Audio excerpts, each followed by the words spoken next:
How to index lists and strings. We're making a simple list 0 through 5 here named L by placing brackets and entering values separated by commas. For indexing, you type the name of the list, a bracket, and numbers for a starting point, a stopping point, and a step size or direction separated by colons. So for 0, it brings up the first position. For 2, it will bring up the third position. If you have a negative number, it will go backwards, so -1 brings up a 5.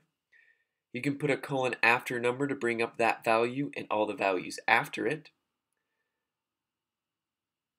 Or you can put a colon and a number to bring all the values up to the second number spot. There is also an option to put a third number that allows you to skip. That's our step number. So here we put a 2 and it did every other one from position 0 to 5.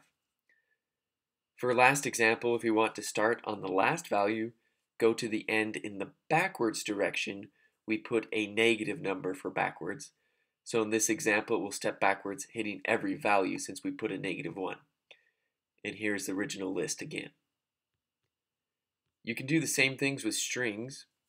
Here we define a variable x as a string. This first one that we're doing, we will print the characters of the string from the second spot to the end. The second one will start from the last character, go through in the backwards direction because the step is negative. Lastly, this will start in the first character, go to the third character, skipping every other character. There you have it. That is how you do string and list indexing.